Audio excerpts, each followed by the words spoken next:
para a gente começar a falar da prosa modernista aqui, né, eu vou falar primeiro de uma visão geral dessa discussão sobre o lugar da prosa no modernismo, lembrando sempre que falaremos aqui de modernismo, mas que os modernismos, como todos os movimentos, todos os ismos que a gente trabalha, né, tem dentro dele várias outras possibilidades e leituras e abordagens. E depois dessa visão geral, eu vou falar especificamente de duas obras, nosso tempo é curto, né? Vou falar especificamente de dois trabalhos que ficaram como os grandes livros de prosa, né? Os grandes romances, digamos assim. Até esse termo no modernismo é um pouco complicado de usar na bucha, mas vamos dizer que são os dois grandes romances do período heróico do modernismo, que é Memórias Sentimentais de João Miramar, do Oswald de Andrade, de 1924, e Macunaíma, do Mário de Andrade, de 1928.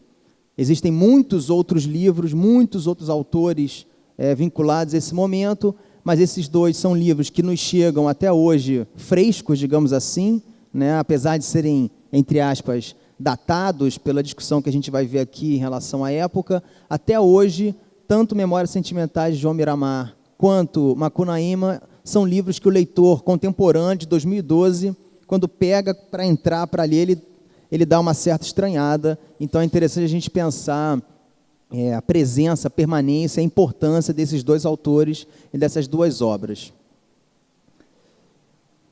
Como eu estava dizendo, desse trabalho que eu fiz, a grande descoberta, para muitos já existia isso de forma óbvia, mas para mim não, a grande descoberta foi saber que o modernismo demorou 50 anos, entre 1922 e 1972, para ser visto de forma consensual, como nós vemos hoje, como um grande movimento transformador da cultura brasileira. Ao longo das décadas seguintes ao modernismo, 32, a Semana de Arte Moderna, né, que é a data que define, que baliza essa questão do modernismo no Brasil. Mas em 32, em 42, até em 1952, quando se falava, se colocava a discussão literária brasileira, o papel do modernismo, muitos autores e críticos rechaçavam a importância do movimento. Não estou falando assim especificamente da importância literária dele, né? Óbvio que os ensaios de Mário de Andrade, os manifestos de Oswald de Andrade, Mário de Andrade, as revistas modernistas, que a gente vai ver aqui um pouco delas também, sempre foram vistas como dados importantes, mas quando se discutia a presença da literatura modernista nas gerações posteriores, essa presença era sempre posta em xeque. O modernismo não foi um consenso durante um bom tempo, como nós temos ele hoje. Hoje em dia, quando a gente fala de 90 anos de Semana de Arte Moderna, mesmo que ninguém tenha lido nenhum livro modernista, sabe um pouco situar ali a Tarsila do Amaral, né, o Oswald de Andrade, o Mário de Andrade, Macunaíma. Você tem um certo universo que gira ao redor dessa data e desse período. Mas durante muito tempo não foi simples assim.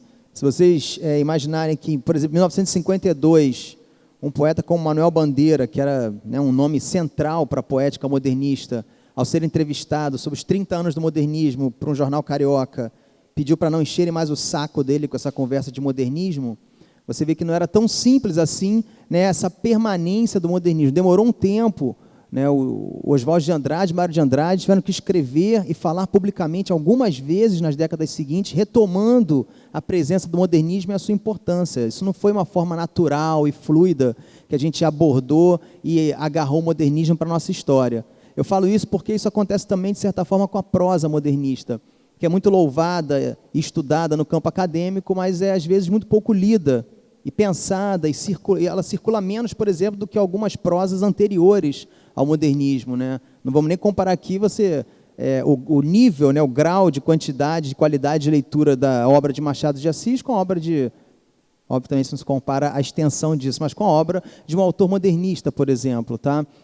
Então, essa leitura da prosa modernista também ficou muito tempo vinculada a uma certa negação da presença do modernismo. Graciliano Ramos, que é um romancista chave do século XX na literatura brasileira, e é da geração logo posterior à geração do modernismo, nas suas entrevistas, né, que ele dava lá na década de 40, também negava a presença do modernismo na sua literatura, e vários outros da chamada geração de 30, né, ou então a geração... Vamos botar essas aspas aí, que hoje em dia já está mais complicado, chamada geração regionalista, de da Raquel de Queiroz, do Graciano Ramos, de vários outros escritores, Zé Lins do Rego, Jorge Amado. No primeiro momento, se vocês forem ler as entrevistas e os textos que eles publicaram na década de 30 e 40, eles negavam a presença e a influência de um modernismo na obra deles. Então, isso não foi simples, né? Isso foi uma batalha que só foi decidida, digamos assim, para o lado dos modernistas, quando a crítica universitária entra em campo, né? A crítica literária brasileira foi feita durante muito tempo na chamada crítica de rodapé, que eram as críticas feitas em jornais. E só a partir da década de 50, é sempre bom lembrar que a nossa primeira grande universidade no Brasil foi a USP na década de 30, né, em 1934. Então, a gente tem uma vida universitária muito, muito recente no Brasil, menos de um século de universidade. Só quando a crítica universitária entra com força na década de 50 e 60, é que a literatura modernista e a prosa modernista fica com força, fica permanente, entra nos livros, entra nos guias sobre a história da literatura, e aí começa a ganhar esse caminho que ela vive até hoje. Repito, um caminho que a gente sabe muito mais do que a gente lê propriamente, tá? Mas isso são outros 500 e outras discussões de outras aulas que a gente pode ter aqui. Uma coisa que é básica, né, quando a gente fala de modernismo, acho que já falei aqui uma vez, tenho certeza que vocês já tiveram outras aulas e outras relações com esse conteúdo, mas uma coisa que a gente sabe sempre é que o modernismo no Brasil ele é a sobreposição de um momento histórico muito específico, porque existe uma diferença, né, grande, né, ao mesmo tempo que não há muita diferença no vocabulário, é diferente nós pensarmos a modernidade, que é uma etapa histórica, que mal ou bem o Brasil já vivia, de certa forma, desde o final do século XIX. A modernização, que é um processo digamos, é um processo em que você faz a transformação de uma sociedade a partir de um viés de cima para baixo, um Estado, um governo moderniza uma sociedade, mesmo contra a vontade. Podemos pensar, por exemplo, nos debates que estão ocorrendo hoje em dia. Debate não, que não mal debatem, né? Que está acontecendo hoje em dia no Rio de Janeiro, as transformações urbanas da cidade são vistas como modernizações da cidade e às vezes a população não é nem consultada para entender por que esse moderno barra contemporâneo acontece hoje. E o modernismo é esse ismo, né? É esse movimento estético e cultural específico de uma época. Você não pode dizer que hoje em dia vai existir um novo modernismo, tanto que criaram nos anos 80 o grito dos desesperados, o pós-modernismo, desesperados que eu digo, não as pessoas que gritaram, mas a tentativa de uma inserção, né, de uma lógica, de uma história para se entender ainda a evolução histórica da civilização ocidental e etc., e várias outras perspectivas. Mas não se fala mais em modernismo, né? O modernismo, hoje em dia, ele está no campo da história. Então, eu só acho interessante a gente pensar essas três diferenças, porque quando a gente está falando aqui de modernismo, em 22, isso tudo estava acontecendo, de certa forma, ao mesmo tempo. Era reivindicação por parte dos intelectuais, escritores e artistas de uma inserção do Brasil num período moderno, e aí esse moderno não é mais o moderno da história escolar que a gente aprende, que é o moderno que vem lá do século XVIII, da Revolução Francesa, mas sim um moderno já vinculado a chamada segunda civilização industrial, né, a entrada de uma nova relação da urbanidade, das cidades, com a indústria, com os movimentos operários. É sempre bom lembrar essa coincidência de datas, que a Semana de Arte Moderna, em 1922, é o mesmo ano que é fundado no Brasil o Partido Comunista Brasileiro. Isso não é à toa, existe ali um processo tenso e intenso de transformação da sociedade, que tanto os autores modernistas e os críticos, quanto a própria população de uma cidade como São Paulo, estão vivendo, né? Então, 1922 é esse período de transformações em três níveis, né? Em uma modernização radical da sociedade a partir de uma industrialização, a partir de um deslocamento paulatino do eixo econômico brasileiro, que sai aos poucos da questão rural para a questão industrial, um grupo de intelectuais em São Paulo e muitos outros espalhados pelo Brasil, em Recife, em Minas Gerais, em Belo Horizonte, em Cataguases, em Porto Alegre e outra, o Rio de Janeiro, grupo de intelectuais reivindicando uma nova abordagem, né, ligada aos movimentos de vanguarda, aos movimentos modernistas que aconteciam na Europa na primeira década do século XX, e, ao mesmo tempo, essa etapa histórica de transformação radical que foi essa modernidade brasileira do século XX. Vale lembrar, por exemplo, que São Paulo, né, vista como a locomotiva do país, o local onde acontece a Semana de Arte Moderna, até, sei lá, meados do século XIX, falava a língua geral. As pessoas se comunicavam em línguas indígenas ainda, sabe? Foi uma transformação muito rápida da história brasileira, e os modernistas, e aí falando dos intelectuais e dos críticos e escritores, eles são, de certa forma, personagens chaves na expansão dessa transformação que se via, por exemplo, em São Paulo para o resto do país. Tá? Então, dado esse quadro, para a gente entender especificamente de onde vem o modernismo, né, para ele não baixar aqui como se fosse um movimento cultural que vem do nada, ele não vem do nada, como nada na vida, aliás, né, ele vem dentro de uma transformação paulatina, de uma transformação intensa e, ao mesmo tempo, para alguns, como os modernistas, devagar, né, do quadro social, econômico, histórico, estético do Brasil. A gente vai ver isso muito forte nas prosas que a gente vai discutir aqui.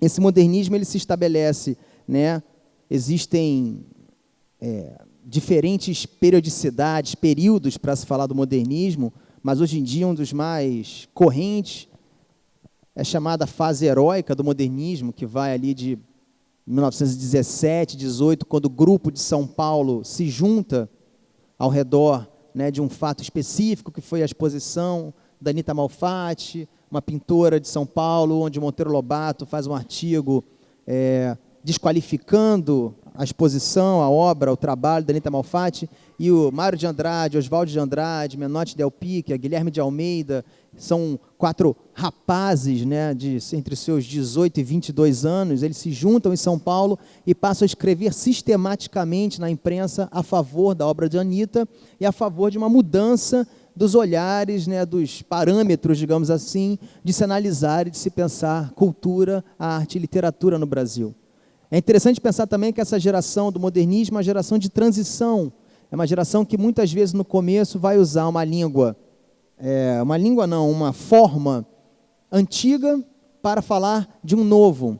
Se vocês forem pegar os textos do Oswaldo de Andrade, do pessoal todo, nesse primeiro momento do modernismo até a Semana de Arte Moderna de 22, é estranho ver escritores reivindicando o novo de uma forma antiga. Mas logo depois da Semana de 22, logo depois de 1924, que é a virada do Grupo Modernista de São Paulo, o estilo, as formas mudam radicalmente, e aí sim a gente começa a observar o que a gente hoje em dia chama de estilo modernista.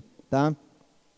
Não é à toa que, por exemplo, em 1924, o Oswaldo de Andrade publica o Manifesto da Poesia Pau-Brasil, o seu livro de poesia, né, o primeiro caderno de poemas, e depois, em 1924 também, o Memórias Sentimentais de João Miramar, esse romance onde ele, então, no mesmo ano, atua em 3 frentes de transformação e de proposta. Porque também é muito importante a gente lembrar, pensar que os autores modernistas, não vou nem falar dos ensaios, porque aí entra numa área do Mário de Andrade, que é uma discussão muito maior, e ele fica meio fora, porque ele é o grande ensaísta, né, não do modernismo, mas talvez de toda a primeira metade do século XX, quiçá, né, definidor do ensaio brasileiro moderno, etc. e tal. Mas falando especificamente desse primeiro momento da literatura, é interessante a gente pensar que existia um contexto já ao redor dos modernistas que não era, digamos assim, não era um contexto em que eles gostariam, se projetar no primeiro momento como a vontade de se tornarem grandes escritores brasileiros ou grandes artistas, né, do Brasil. Eles eram basicamente homens de ação. O que eu quero dizer com isso? Seus romances, seus livros de poemas, seus manifestos, suas revistas, elas tinham muito mais um sentido de implementar ações, transformações, do que propriamente de atingir um objeto estético perfeito que ficasse para a história. Isso faz toda a diferença em relação às outras gerações, em relação a outras reflexões que a gente faz sobre literatura. Quando se trabalha, quando se pensa, quando se aborda, né, o período modernista e as obras do modernismo, principalmente do Grupo de São Paulo, a gente vê claramente que existia muito mais forte uma intenção de marcar posição, de transformação, do que propriamente o legado da grande obra. A nossa sorte é que essas ações se tornaram grandes obras, obras definitivas, obras fundamentais para a formação da literatura brasileira e de todos nós. Mas também vale a pena dizer que o foco dessa ação modernista, ele era muito claro, e hoje em dia já é um lugar comum, mas na época não era. O foco era você implementar de uma vez por todas uma ideia, que é a ideia do novo. E do novo não meramente a novidade pela novidade, mas do novo como essa possibilidade permanente numa cultura, se abrir para o que vem, seja do mundo, seja do seu tempo, seja do contemporâneo, seja de outras relações fora, por exemplo, do meio literário. É um novo que tem que, na literatura, dar conta de outras formas que a sociedade urbana daquela época começava a colocar para as pessoas de comunicação. Existia já a publicidade, as revistas ilustradas, o cinema, o gramofone. Existia já uma cultura disseminada da fotografia, não mais a fotografia, né, artística, quase artesanal do século XIX, mas uma fotografia ágil que circulava pelas cidades. Esses autores estavam prestando atenção nisso. Esses autores estavam tentando entender, na sua maioria, com algumas exceções, como incorporar essas novas formas de se pensar e de se falar. E aí estamos aqui ampliando a ideia de fala, né? A ideia de fala não é apenas a oralidade, a escrita, é uma ideia de fala através dos ícones. Já tinha uma discussão sobre o design, não com a ideia de design, mas existia uma discussão sobre o arranjo, né, da imagem. A literatura modernista tenta dar conta disso, às vezes consegue de forma bem sucedida, às vezes bate na trave, mas isso não importa. É isso que eu estou chamando de uma literatura de ação. Era uma incorporação permanente da novidade. Num primeiro momento, esse era o grande norte, digamos assim, a atualização da literatura brasileira e da arte brasileira frente aos grandes centros europeus da época, principalmente Paris, que era o epicentro de toda a Europa no campo da arte. E vale lembrar também que alguns dos autores modernistas, como Oswald de Andrade, por exemplo, tinha, durante um bom tempo, uma frequência de viagens para a Europa. Eles não foram, como alguns dos nossos principais autores do período romântico, por exemplo, eles não foram pessoas que absorveram através de leituras de jornais ou de livros o que acontecia lá fora. Muitos deles participaram ativamente de alguns eventos, de algumas situações com os grandes nomes das vanguardas europeias, né, desde os autores, dos pintores, escultores, que se relacionavam a todos aqueles ismos que a gente já está familiarizado de ouvir dessa época, como o cubismo, o futurismo, o surrealismo em menor escala, o dadaísmo, o expressionismo, né? Todas essas vanguardas europeias foram, de certa forma, sintetizadas, fagocitadas, e como diria o Oswald de Andrade depois do Manifesto Antropófago, né? Foram comidas pelos autores brasileiros numa tentativa de atualização da nossa literatura e da nossa arte com o que acontecia no mundo. Apesar de, naquela época, a nossa atualização ainda ser um pouquinho defasada, porque se vocês pensarem que o Manifesto Futurista foi publicado em 1912, e a Semana de Arte Moderna de 1922, já são 10 anos de distância, né? Que hoje em dia para a gente é inaceitável por uma época de tempo real em tudo. Estamos aqui agora, alguém pode estar no celular acompanhando a eleição dos Estados Unidos, voto a voto, se quiser, né? Eram outros tempos. 10 anos era muita coisa, mas ao mesmo tempo era o suficiente para já chocar, para já alterar radicalmente o cenário da literatura brasileira da época. Lembremos que os alvos, digamos assim, dos autores modernistas eram nomes que hoje em dia são nomes de bairros, né, como Coelho Neto e Vicente de Carvalho, dois grandes escritores, poetas e prosadores da primeira década do século XX. Né? Coelho Neto era o Heleno, era o príncipe dos escritores brasileiros, como Olavo Bilac, que foi o príncipe dos poetas parnasianos. Essa poética parnasiana, essa exigência do beletrismo, do formalismo, não o formalismo experimental, mas o formalismo acadêmico, era tudo isso que incomodava uma juventude. É importante lembrar disso, gente. A gente tem que lembrar que os autores do modernismo eram jovens, não eram já autores consagrados. Eles queriam entrar num campo de trabalho, num campo de ação, eles queriam abrir espaço para a ocupação desse campo. E a única forma, ou a melhor forma até então, de você abrir espaço num campo de ação, é você olhar para quem está em cima de você, né? É para você tentar construiu um discurso crítico, construiu um antagonismo com quem já estava estabilizado nesse campo. Estamos falando de escritores que estavam, né, na Academia Brasileira de Letras. Esses jovens todos elegeram como seu inimigo simbólico, digamos assim, a Academia Brasileira de Letras, né? Apesar de depois muitos deles, menos os Andrades, terem entrado na Academia Brasileira de Letras, como, por exemplo, Manuel Bandeira, Cassiano Ricardo, todos eles entraram na Academia Brasileira de Letras. Mas isso é uma outra história, né? Num primeiro momento, a ideia era que realmente você marcasse uma diferença clara entre o que estava estabelecido e o que teria, não era o que poderia, era o que teria de ser o novo, porque isso também é um dado clássico das vanguardas modernistas, apesar de serem todas ótimas do ponto de vista de arejar a cena cultural, de renovar os quadros, etc., elas têm sempre um certo dado autoritário na transformação do momento. Não estou dizendo que eles eram pessoas autoritárias, apesar de alguns modernistas depois terem descambado para uma certa, para um certo namoro com os movimentos fascistas dos anos 30, mas isso também era um dado de geração. Se a gente pensar que até o Zé Celso Martinez Correia foi uma criança integralista, né? Isso não é um demérito, né? É esse o ponto, né? Mas então existia essa situação estabelecida, e eu gostaria de lembrar mais um ponto para a gente falar dessa prosa modernista, né, a partir de 22, que é lembrar que já existiam, e principalmente no Rio de Janeiro, autores que davam conta nos seus livros, nos seus textos, dos elementos, dos ícones que entravam no país a partir da modernidade.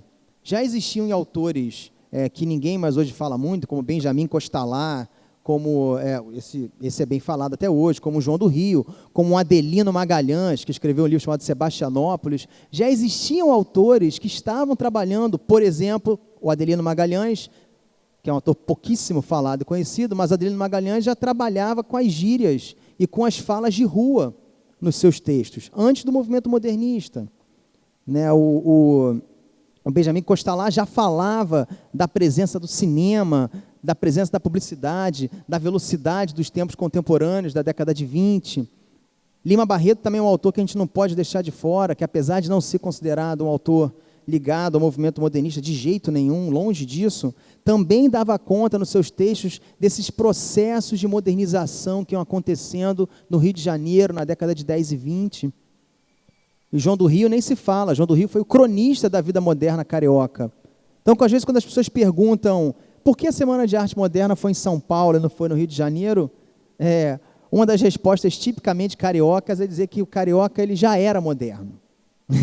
O carioca não precisava, de certa forma, demarcar um momento de antes e depois, porque ele foi capital do Império, capital da colônia, capital do Império, capital da República. Aqui tinham todas as instituições oficiais do Império e depois da República. Era aqui que tinha o Instituto Histórico Geográfico Brasileiro, era aqui que tinha o Museu Nacional de Belas Artes, a Biblioteca Nacional, era aqui que tinha as academias, né, a Escola Nacional de Belas Artes. Ou seja, nós éramos ao mesmo tempo era aqui que tinha a Cinelândia, era aqui que tinha o futebol chegando com força total, as corridas de automóveis, a música popular, o samba na Praça 11. Então era uma cidade que não tinha essa ideia de se olhar e ver num espelho, de certa forma, um passado que precisava ser modernizado, como até hoje o Rio de Janeiro consegue se equilibrar, né, de duas pernas entre um presente altamente contemporâneo, jogado para o mundo cosmopolita, e um passado de tradições, de problemas, de precariedades, né, e de valores, né?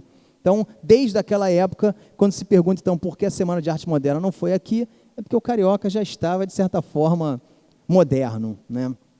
Em São Paulo, não. Em São Paulo foi necessário, existia uma elite totalmente vinculada ao período da cafeicultura, uma série de práticas antigas, né, da política brasileira, e essa modernização sugerida pelo modernismo, essa sim, no campo da cultura de baixo para cima, né, se a gente quiser pensar assim, ela ampliou e ela radicalizou nas mudanças que se passaram a acontecer em São Paulo, quando você olha para São Paulo daquela época. Um último dado, só para a gente dar esse contexto geral, é lembrar que em 1922 também foi lançado na Europa um livro, muito mais falado do que lido, obviamente, e que, apesar de as pessoas todas não saberem, é um livro definitivo para se pensar a prosa modernista, é um livro que anuncia o seu ápice e a sua crise futura, que foi o Ulisses, de James Joyce. O livro de James Joyce foi lançado também no mesmo ano da Semana de Arte Moderna. Isso é um dado apenas para a gente se balizar, entender, né, como essas coisas estão acontecendo, porque a história é simultânea, né, gente? A história que está acontecendo aqui não está acontecendo aqui e lá, e lá, e lá, em todos os lugares ao mesmo tempo. A gente fala da história de uma forma diacrônica, numa linha contínua, para ficar mais fácil de entender. Mas tudo está acontecendo ao mesmo tempo. A história é sincrônica com a nossa mente, né? Estamos aqui vendo a aula, ao mesmo tempo pensando na conta de alguma coisa, de onde eu vou para daqui a pouco, de ontem, que aconteceu, não sei o quê. Assim como a cabeça, a vida, a história também é assim. Então é bom a gente entender que no período do modernismo, muitas coisas estavam acontecendo ao mesmo tempo.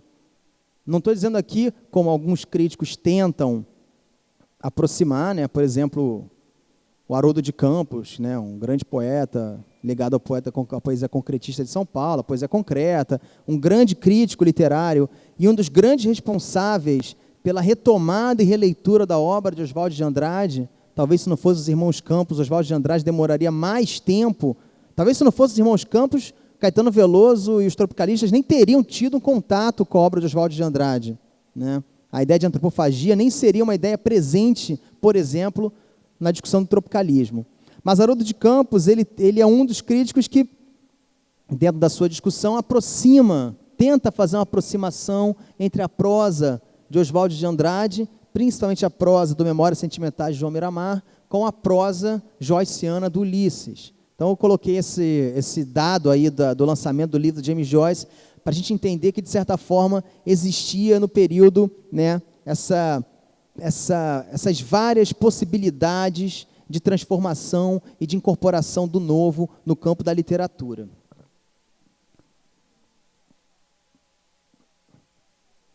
Bom,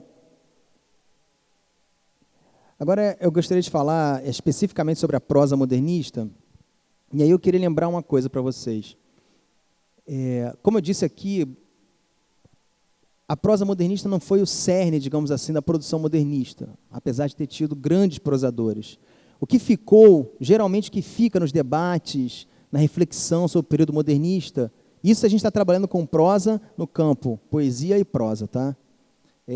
O que ficou foi a poesia modernista, porque a poesia modernista ela legou uma série de transformações que, apesar das gerações seguintes terem retomado o que vinha antes, como as formas fixas, por exemplo, a poesia modernista legou para uma série de gerações a liberdade do verso, né, com a questão do verso livre, as formas inovadoras, tipo o poema piada, ou o pequeno poema, né, o poema minuto do Oswald de Andrade, né, uma poesia, principalmente Mário de Andrade, assim como na sua prosa, em que colava, em que aproximava demais o que o escritor escrevia do que o leitor falava na sua vida, ou seja, uma poesia da fala prosaica, do cotidiano. Isso tudo foram legados da poesia modernista que marcaram gerações, por exemplo, como dos poetas dos anos 70, que a Luísa estudou muito bem, do Chacal, do Charles Peixoto, né, os ditos poetas da nuvem cigana, e várias outras gerações que até hoje, principalmente de jovens, que quando encontram, por exemplo, um livro de poesia do Oswald de Andrade, ficam meio aliviados com a liberdade, né, e com a anarquia positiva que existe ali na sua relação com a poética. Mas a prosa modernista, a gente tem que lembrar que ela não se fez apenas em romances. Talvez ela tenha marcado muito mais as gerações futuras quando ela se fez nos manifestos, não deixam de ser prosas modernistas, quando ela se fez nas revistas modernistas que circularam na época, que foram muitas ao redor do Brasil inteiro. Tem um movimento modernista em Cataguases, por exemplo, uma cidade do interior de Minas, né? Cataguases, interior de Minas, né? Que é a revista Verde, foi importante para aquela geração. Tem a revista do grupo modernista de Belo Horizonte, que se chamava A Revista. Tem a revista Estética, aqui no Rio de Janeiro, pelo Sérgio Buarque de Holanda. Tem a Claxon, que a gente vai ver aqui, é a revista de antropofagia em São Paulo. E tem tem uma revista na Bahia, tem uma revista no Rio Grande do Sul, tem revistas em Pernambuco. As revistas foram um lugar onde a prosa modernista pôde circular. Então, o que eu estou tentando trazer para vocês aqui? Ampliar um pouco essa ideia de prosa para além do gênero literário, do que não é poesia, é prosa, e se é prosa é romance, conto, crônica, novela. Né? Pensar a prosa modernista, pensar a ação dos modernistas no campo da prosa em um campo mais ampliado, né? Numa relação, por exemplo, quem tiver a oportunidade de ler as cartas do Mário de Andrade, vai ver ali a grande prosa do Mário de Andrade sendo feita naquelas cartas. Isso não quer dizer que você tenha uma prosa esvaziada ou menor nos romances, mas é só lembrar que os romances modernistas foi parte de um grande processo, de uma grande possibilidade de escrita que os modernistas implementaram naquele momento, saindo, deslocando um pouco a exigência do gênero e se jogando em outras frentes de trabalho. Se você ler, como eu falei, em 1924, o livro de poesias do Oswald de Andrade e o romance do Oswald de Andrade, de certa forma está muita coisa ali sintetizada no manifesto da poesia pau-brasil. Assim como você vai ler a poesia, o Manifesto Antropófago, de 28, e vai ver a presença da literatura dele sendo, de novo, retrabalhada. É um jogo ali de prosa entre manifesto, romance, textos ensaísticos, né? É outro campo da prosa modernista importante de ressaltar. Vale a gente lembrar que Gilberto Freire, com Casagrande Senzala, Sérgio Buarque de Holanda, com Raízes do Brasil, que são livros do final da década de 20, início da década de 30, são livros fundamentais para se pensar a geração modernista, não a sua história, mas para se pensar a forma como como o modernismo e como essa prosa, de certa maneira, colaboraram para que o ensaísmo brasileiro tivesse um tom um pouco mais aberto, menos professoral, menos acadêmico, menos científico e mais colado, né, a uma fala e a um saber. Obviamente, não estou dizendo aqui que Gilberto Freire e Sérgio Buarque de Holanda não fizeram livros acadêmicos, são totalmente acadêmicos, mas são livros de saberes acadêmicos que renovaram a possibilidade de escrita no Brasil. Você pega a Raízes do Brasil, quando a gente fala o que tem dentro da Raízes do Brasil, a gente acha que a gente vai encontrar um livro de 500 páginas. Raízes do Brasil não tem nem 200 páginas. É um livro sintético, direto, potente, poderoso, com uma prosa fluida, simples. Já Casagrande Senzala, né, pelo lado da cana-de-açúcar, da gordura, do barroquismo do Gilberto Freire, é um livro extenso, mas que também traz novos dados, uma forma de trabalhar com assuntos que estavam fora da pauta dos ensaístas brasileiros acadêmicos. Então, essas prosas modernistas, elas se espraiam, elas se espalham para além dos livros, dos romances, para os ensaios, para as revistas, para as cartas, para os manifestos. Ela teve outras formas de penetrar, digamos assim, na possibilidade das futuras gerações escreverem. Tá? Então, acho que esse é um ponto importante. Outro ponto importante também, e acho que esse é fundamental para se entender, por exemplo, um livro como Memórias Sentimentais de João Miramar e um livro como Macunaíma, é essa busca, essa vontade da prosa modernista dar conta de multilínguas. O que eu estou chamando de multilínguas? Né? Uma das formas de você atualizar, de você sintetizar, de você apresentar para um novo leitor, porque também tem isso, né? Um novo escritor, ele está escrevendo na expectativa de um novo leitor. É um trabalho é uma relação, né, dialética de constituição desse novo leitor. Por isso que não basta para um movimento como o modernismo apenas lançar seus livros. Era lançar seus livros, escrever revistas, ir aos debates, fazer ensaios, manifestos. Era você, de certa forma, contribuir para uma ampliação desse reconhecimento que deveria existir para essa nova prosa. Muitos não conseguiram, porque não era simples assim, mas existia uma ação, sim, de ampliação desse campo de leitura.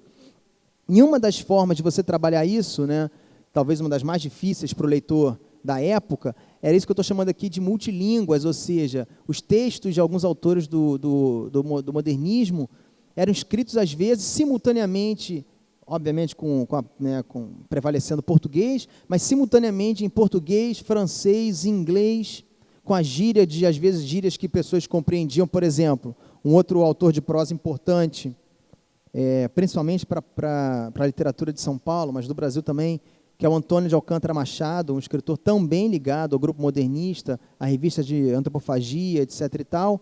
Ele escreve 3 livros, né, um chamado Patê Baby, outro chamado Brás, Bexiga e Barra Funda, e o outro chamado Laranja da China. Isso é uma trilogia entre, sei lá, 24, 27 e 28, algo assim, tá? E em Brás, Bexiga e Barra Funda, por exemplo, ele faz o que, de certa forma, o que eu falei que o Adelino Magalhães fez no Rio de Janeiro. Ele foi um dos primeiros a incorporar na fala dos seus personagens a fala italiana do bairro como Bexiga, em São Paulo, que era a fala popular, cheia de gírias, cheia de dialetos, cheia de formas que só quem vivia aquilo ali, de certa forma, compreendia. Ele bota isso dentro né, da literatura dele, assim como no livro anterior, Pathé Baby, onde ele usa diversas expressões, porque é um livro passado no exterior, em alguns momentos, ele usa diversas expressões, tem trechos quase todos escritos em francês. Lembremos também que, por incrível que pareça, o brasileiro escolarizado, ligado, de certa forma, à tradição da literatura na década de 10 e 20, né, na sua maioria, a gente está falando aqui de um universo de talvez nem, sei lá, não vou chutar um número ridículo, 10 mil pessoas, muitos falavam e liam francês fluentemente. Então, o uso do francês para a gente hoje em dia pode parecer algo enfiado ali, né, forçado, mas na época uma literatura brasileira que trabalhava com essa dobradiça de línguas, português, francês, era uma forma de tentar também tensionar essa relação passiva que existia nas gerações anteriores com o francês. A geração romântica, por exemplo, todos sabem, liam e às vezes se correspondiam em francês. Né? Tinham jornais no Rio de Janeiro no século XIX que eram publicados todo em francês.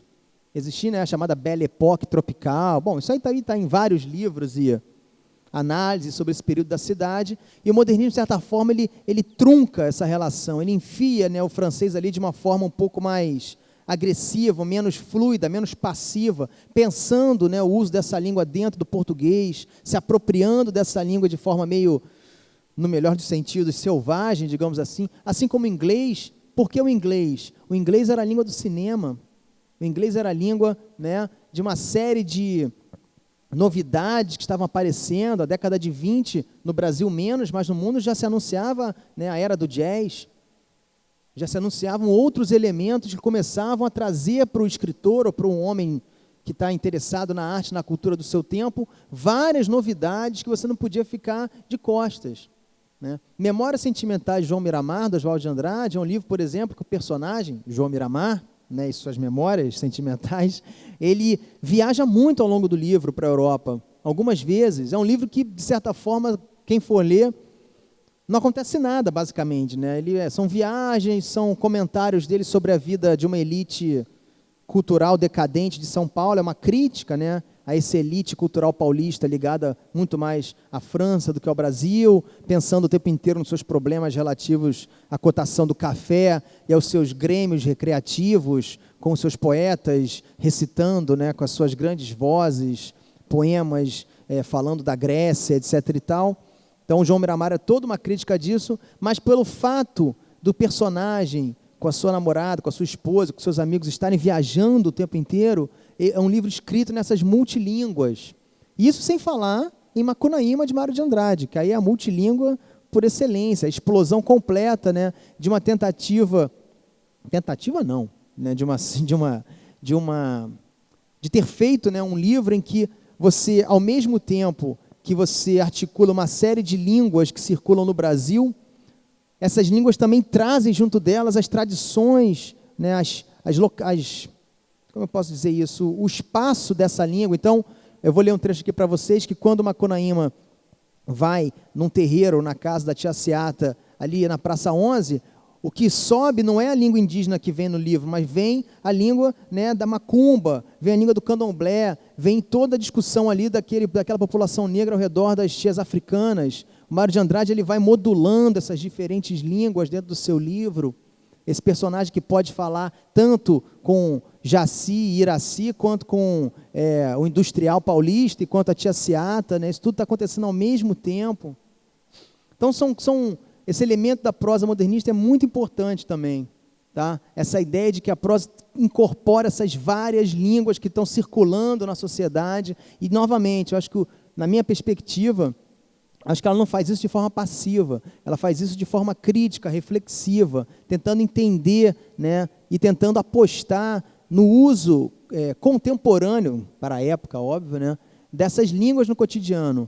Se a gente pensar hoje, né, que existem projetos de lei como o do Aldo Rabelo no Congresso, pedindo para a gente falar apenas o português praticamente, né, nem sei de onde tem essa origem de português que ele está buscando, mas a gente vê que essas formas ainda são pertinentes de se pensar. Essa literatura ainda é uma literatura que traz essa tensão desse uso de várias línguas de forma natural. Tá? Isso que eu acho interessante pensar, não é forçado, não é para demarcar um... Quando eles fazem isso, aí cai na famosa paródia. quando eles fazem esse uso da língua estrangeira, né, de forma empolada, eles estão fazendo a paródia da geração anterior que usava a língua dessa forma.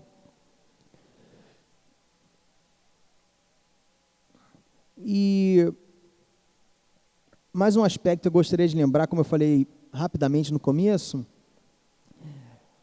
essa geração, né, de escritores modernistas, apesar de não terem sido os grandes romancistas da literatura brasileira, com todo o amor que eu tenho pela obra do Mário de Andrade, Oswald de Andrade, né, existiram no século XX Graciliano Ramos, Guimarães Rosa, Clarice Lispector, Érico Veríssimo, não vou nem começar a lista aqui, de pessoas que mergulharam de cabeça, se especializaram, né, no estudo, na pesquisa e na produção do romance no Brasil, desse gênero, da prosa brasileira, né? Mas é importante, novamente, a gente lembrar que, se eles não contribuíram do ponto de vista da constituição específica de uma referência, digamos assim, a prosa modernista é a grande prosa brasileira da primeira metade do século XX, se eles não foram isso, tá? E aí eu vou falar um pouco aqui em cima do que o Mário de Andrade falou na sua famosa conferência no Itamaraty de 42, tudo que veio depois deles, de certa forma, está impregnado pela força fatal do modernismo. O que o Mário de Andrade chamava da força fatal do modernismo? Essa espécie de ação que, de certa forma, limpou o campo para o que veio depois. Se foi possível uma prosa dita nordestina ou regionalista na década de 30, por exemplo, se a gente pegar um livro também famoso, mas hoje em dia pouco lido, como A Bagaceira, de José Américo de Almeida, a gente vai ver ali, José Américo de Almeida, né?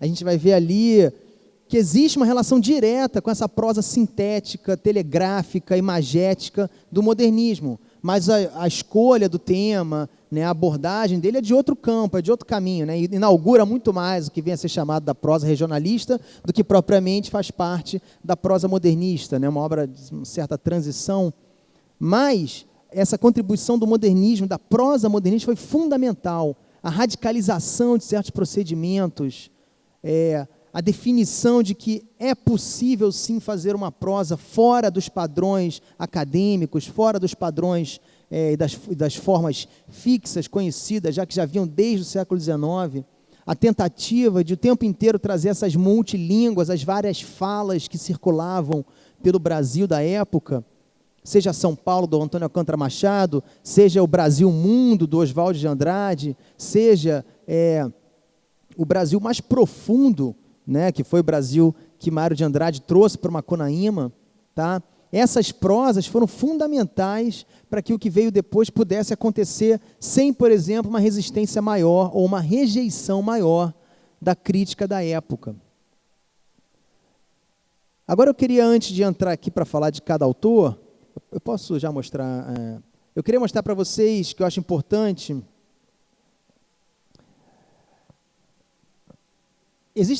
como eu falei para você, existem muitas revistas modernistas que circularam na década de 20, tá? Muitas mesmo. Eu vou mostrar aqui. Até agora tudo certo, gente? Eu falei muito, eu falo rápido. Falei meia hora? Perfeito, que bom. Então eu vou falar mais uns 20 minutinhos só e a gente abre para a conversa, tá? Pode ir?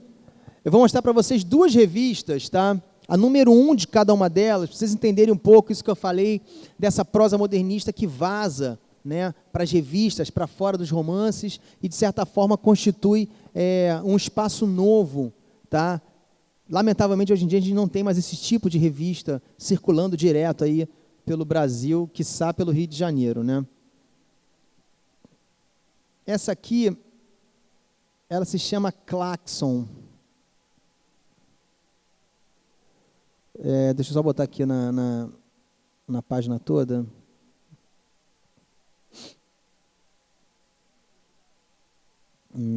Aqui. Então, essa revista aqui ela se chama Claxon. Foi a revista feita pelo Mário de Andrade, Guilherme de Almeida, Menotti Del Pique e mais outros modernistas da época. É uma revista de 1924, tá? Então, vocês viram que ela já trazia um design bem arrojado, porque você imagina que eram os designers de jornais e revistas dessa época. Claxon, O nome foi retirado de uma onomatopeia de buzina de carro, daquele momento, tá? Ou seja, já no título tentava trazer, e trazia, né, toda uma ideia contemporânea do que era a vida urbana naquele momento. Claxon, mensário de arte moderna, São Paulo, número 1. Aí a segunda, né, a primeira página, desculpa, falei 24, é 22, perdão, foi no ano da Semana de Arte Moderna, tá? E aí vocês veem, eu acho engraçado só isso aqui, que as representações da revista, como eles eram muito cosmopolitas para a época, era Rio de Janeiro, Suíça e Bélgica. Já não era nem Rio de Janeiro, Porto Alegre, era Rio de Janeiro, Suíça e Bélgica, né? Óbvio que por quê? Voltando ao que eu falei antes, era uma geração em que os escritores não só viajavam muito para a Europa, hoje em dia também continuam, né? Mas não é nenhuma novidade, todo mundo pode fazer isso de certa forma, se tiver algum tipo de possibilidade profissional, financeira, etc., né? Muitos viajavam para a Europa nessa época e falavam, escreviam francês fluente. Então, você tem um correspondente na Suíça, Suíça com 2 S's, né? Que você pudesse mandar um artigo e ser publicado na íntegra em francês na revista, não era nada demais para aquele momento, tá? Partia-se do pressuposto de que um leitor de uma revista como essa também lia francês. Isso foi interessante também porque o modernismo acabou começando nesse viés e terminando em outro, reivindicando, de certa forma, um certo nacionalismo, né, uma certa ideia de brasilidade muito específica, principalmente na obra do Mário de Andrade. Aí vou só mostrar algumas páginas para vocês, né? A Claxon começa com um manifesto. Esse manifesto é isso que eu estou tentando mostrar. É uma das formas da prosa modernista aparecer para a gente, tá? A luta começou de verdade em princípios de 1921 pelas colunas do Jornal do Comércio do Correio Paulistano. Primeiro resultado, Semana de Arte Moderna, espécie de Conselho Internacional de Versalhes. Como este, a semana teve sua razão de ser. Como ele, nem desastre nem triunfo. Como ele, deu frutos verdes. Houve erros proclamados em voz alta. Pregaram-se ideias inadmissíveis, é preciso refletir, é preciso esclarecer, é preciso construir, daí Claxon. E aí o manifesto continua, né? Claxon sabe que a vida existe e aconselhado por Pascal visa o presente. Claxon não se preocupará de ser novo, mas de ser atual, né? O contraste entre o moderno e o contemporâneo. O novo é uma ideia do moderno, o atual é uma ideia do contemporâneo. E bom, e por aí vai, né? Senão, se eu ficar aqui lendo com você, a gente fica aqui o tempo inteiro, que eu acho demais esses manifestos aí. Só essa última parte aqui, ó. Claxon sabe que o cinematógrafo existe.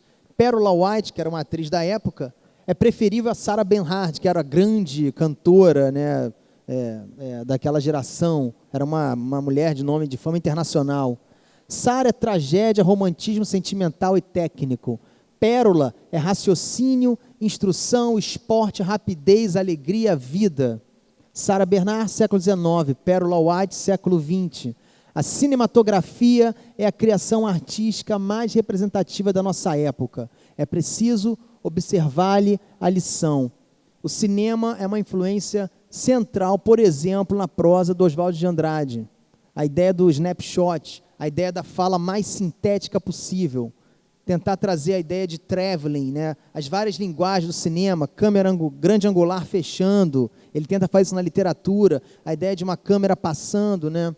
Isso está presente na prosa do Oswald de Andrade. E estava presente, né, nessa reflexão dos modernistas dessa época.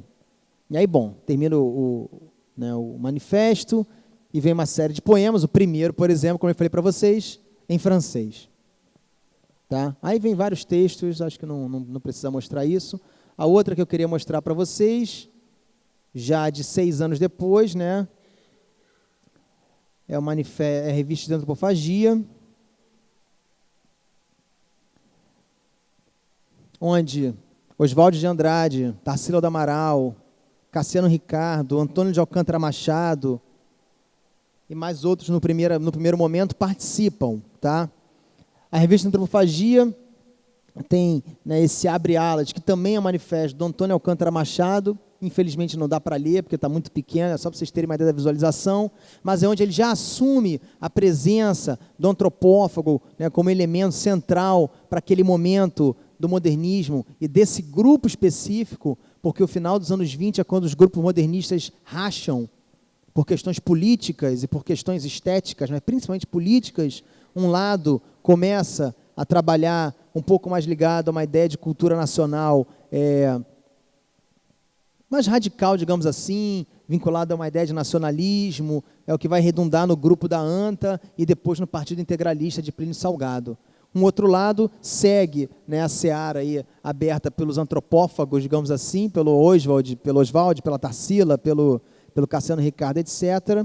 Tá? E o Mário de Andrade, nesse momento, começa outra perspectiva da sua obra, mergulhando de cabeça nos seus ensaios sobre música e arte, até começar a trabalhar na Secretaria de Cultura de São Paulo e fazer o seu caminho brilhante e muito pessoal nesse sentido. Vale lembrar também que 2 anos depois, em 1930, o Oswald de Andrade entra para o Partido Comunista Brasileiro e passa a militar ao lado de Pagu, o que faz com que ele passe a década de 30 fora, digamos assim, do debate literário. Aí só para vocês terem uma ideia do visual da revista, né? Aqui é maravilhoso, dizendo que os livros que ainda estavam no prelo, Laranja da China e Macunaíma, do Mário de Andrade, ainda iam sair. E aí o manifesto, publicado na revista, com o desenho da Tarsila do Amaral, da Bapuru.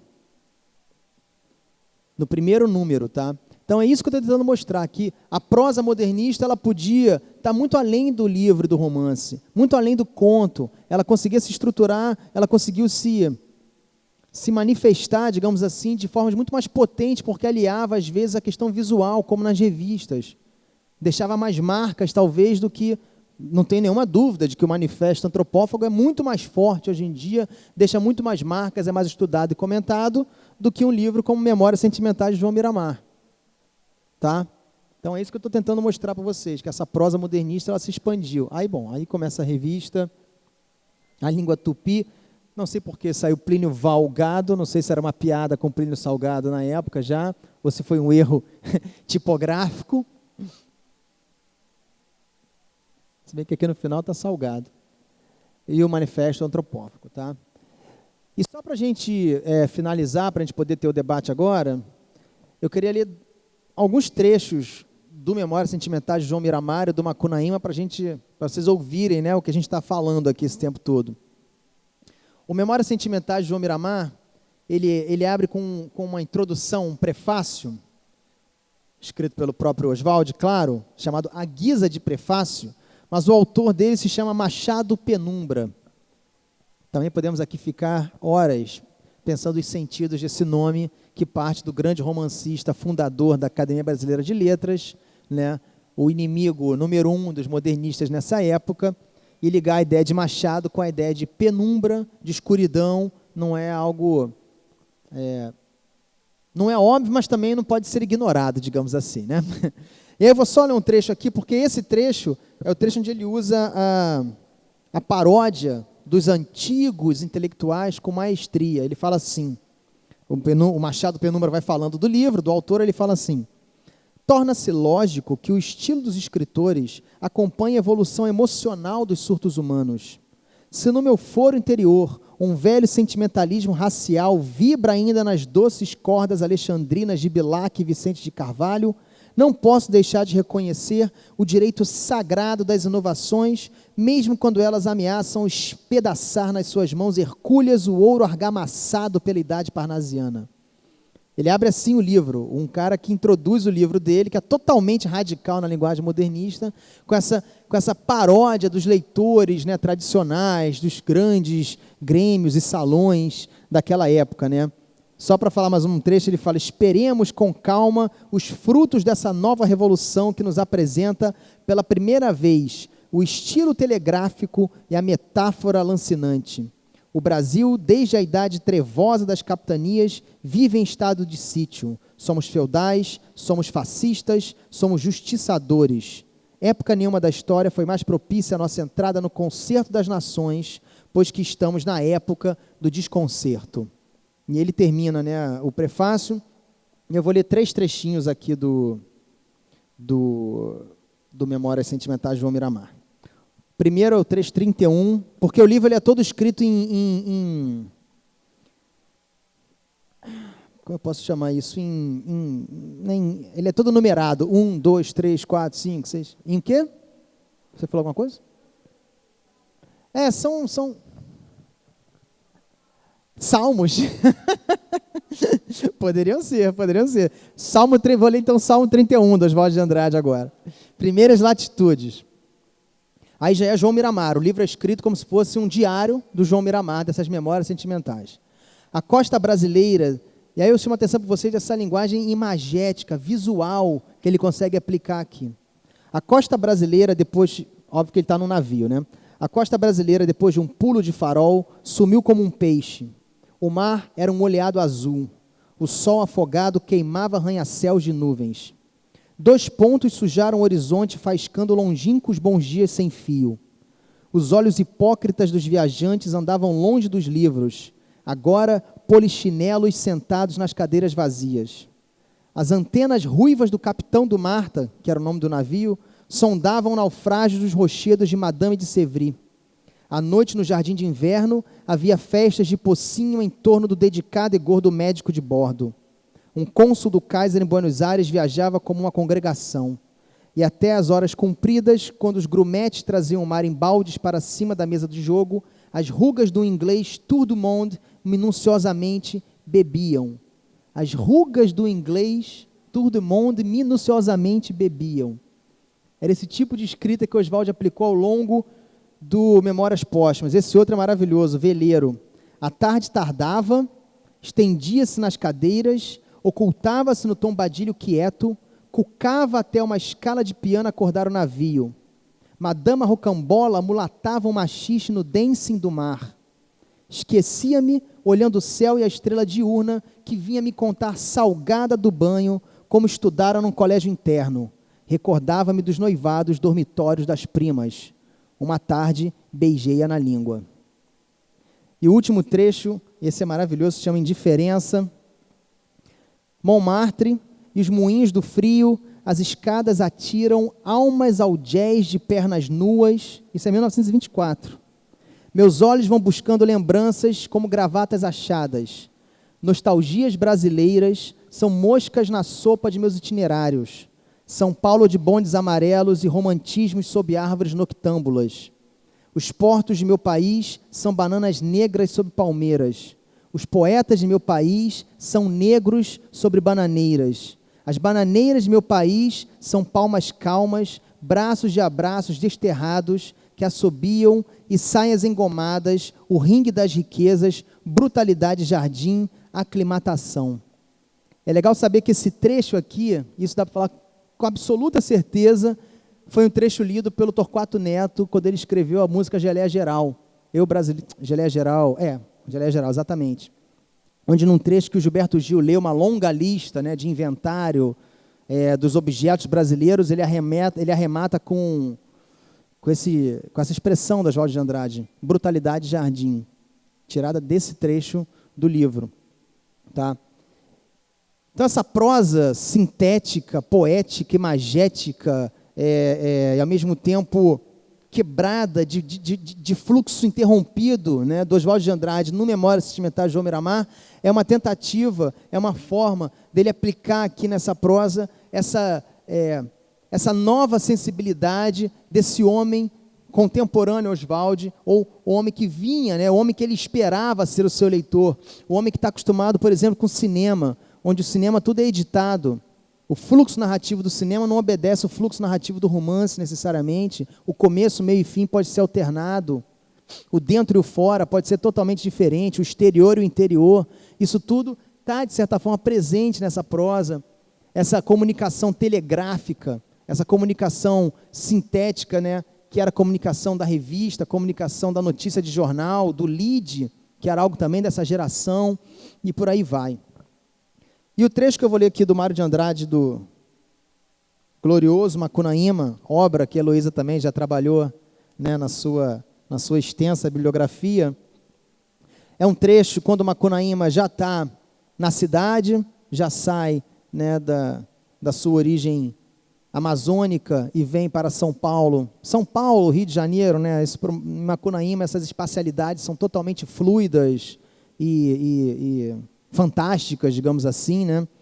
Então Macunaíma ele já está na cidade, já veio para cá com seus irmãos atrás da Muiraquitã, que era o presente que sua noiva lhe deu e que estava na mão do Piamã, né? O Venceslau Pietra, que era o grande gigante, né? Que era o industrial paulista ao mesmo tempo. Bom, não adianta nem te entrar aqui no que é Macunaíma. Vou só ler o trecho aqui, que acho que esse trecho é emblemático. Ele é um pouco extenso, mas é rápido, porque ele define isso das multilínguas, desses multilugares que eles articulavam dentro da sua prosa, dessa expectativa de um leitor que ia embarcar com eles nessas experiências, nessas viagens que eles propunham. Então o trecho é: Macunaíma estava muito contrariado. Não conseguiu reaver a Muiraquitã e isso dava ódio. O melhor era matar Piaimã. Então saiu da cidade e foi no mato fulano experimentar força. Campeou légua e meia e afinal enxergou uma peroba sem fim. Enfiou o braço na sapopemba e deu um puxão para ver se arrancava o pau, mas só o vento sacudia a folhagem na altura. Desculpa, mas só o vento na altura, porém. Ainda não tem bastante força não, Macunaíma refletiu. Agarrou num dente de ratinho chamado cro, fez uma bruta incisão na perna, de preceito para quem é frouxo, e voltou sangrando para a pensão. Estava desconsolado de não ter força ainda, e vinha numa distração tamanha que deu uma topada. Então, de tanta dor, o herói viu no alto as estrelas, e entre elas enxergou Capê minguadinha, cercada de névoa. Quando mingua a luna, não começas coisa alguma, suspirou, e continuou consolado. No outro dia, o tempo estava inteiramente frio e o herói resolveu se vingar de Venceslau Pietra, dando uma sova nele para esquentar. Porém, por causa de não ter força, tinha mais era muito medo do gigante. Pois então resolveu tomar um trem e ir para o Rio de Janeiro se socorrer de Exu Diabo, em cuja honra se realizava uma macumba no outro dia. Era junho e o tempo estava inteiramente frio. A macumba se rezava lá no mangue do Zungu da Tia Ciata. Feiticeira como não tinha outra. Mãe de santo, famada e cantadeira ao violão. Às 20 horas, Macunaíma chegou na biboca, levando debaixo do braço o garrafão de pinga obrigatório. Já tinha muita gente lá, gente direita, gente pobre, advogados, garçons, pedreiros, meia-colheres, deputados, gatunos, todas essas gentes, e a função ia principiando. Macunaíma tirou os sapatos e as meias como os outros e enfiou no pescoço a milonga feita de cera de vespa, tatucaba e raiz seca de araçu. Entrou na sala cheia e, afastando a mosquitada, foi de 4 saudar a cadomblezeira imóvel sentada na tripeça, não falando um isto. Tia Ciata era uma negra velha com um século no sofrimento, já vevó e galguicinha, essa palavra é difícil, galguincha com a cabeleira branca esparramada, feito luz em torno da cabeça pequetita. Ninguém mais não enxergava olhos nela, era só ossos de uma compridez já sonolenta, pendendo para o chão da terra. Aí, último trecho. Vai, um rapaz filho de Oxum, falavam, filho de Nossa Senhora da Conceição, cuja macumba era em dezembro, distribuiu uma vela acesa para cada um dos marinheiros, marceneiros, jornalistas, ricaços, gamelas, fêmeas, empregados públicos, muitos empregados públicos, todas essas gentes, e apagou o bico de gás, alumiando a saleta. E ele começa a descrever o ritual de macumba. Esse trecho do Macunaíma eu acho fantástico, porque ele consegue, né, fazer o Macunaíma trazer, né, no primeiro parágrafo, e lá no mato, ele não define esse mato, enfiar a mão na sapopemba para tentar tirar um elemento mágico. E é sempre bom a gente lembrar que o discurso modernizador, civilizatório de uma elite política brasileira na década de 20 tentava tirar, tentava apagar de todas as formas esses componentes ligados a ideais primitivos, ligados às populações africanas, ligados às questões indígenas, problemas que estão, né, eclodindo hoje aí com as discussões que a gente tem visto sobre os Guarani, Kaiowá e toda, né, uma espécie de como é que é o nome disso? De um recalque, né, que nós brasileiros temos quando temos que lidar com a questão indígena. Tá? E a prosa de Mário de Andrade Macunaíma, ela coloca, ela articula todos esses elementos que deveriam estar fora de uma ideia de civilização brasileira ligada ao Ocidente, ligada à Europa, o elemento indígena, o elemento africano, a questão da pobreza. Vale lembrar que Tia Ciata estava na Praça 11, depois da limpa, né, que Pereira Passos faz, nos cortiços da área central do Rio de Janeiro. E aí, os descendentes de escravos vão para a Praça 11.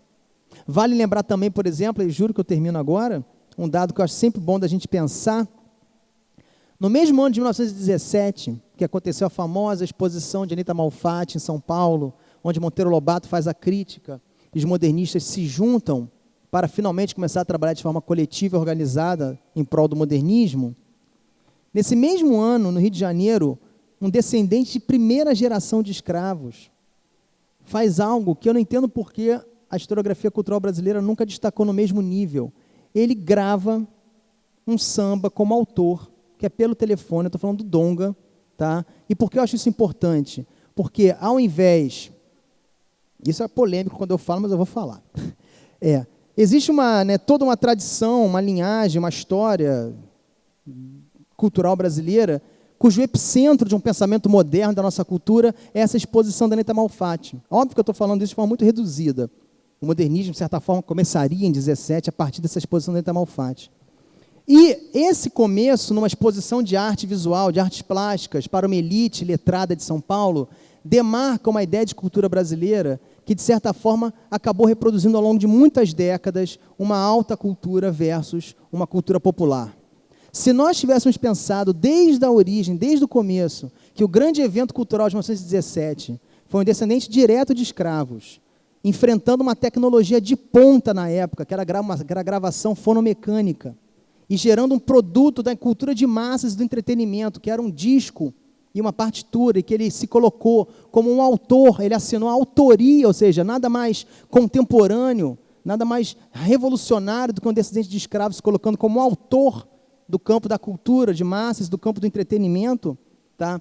Talvez, se a história cultural brasileira tivesse começado na gravação pelo telefone e não na exposição de Anita Malfatti, muitos mal entendidos, muitos olhares tortos, muitas questões, por exemplo, eu sempre termino minhas falas aqui falando isso, com a leitura que se fez do funk, do rap hoje em dia, de ser algo que vem de fora, de ser algo que vem para além da tradição cultural brasileira, seriam alteradas. Eu não sei, é algo que eu sempre coloco no ar, que foi no mesmo ano e que as atenções foram totalmente distintas. Não estou dizendo que a crítica da época tinha que valorizar o Donga, tem que pensar com a cabeça de um homem de 1917, 1920.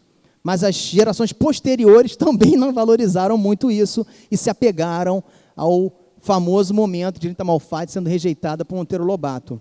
Tá? É só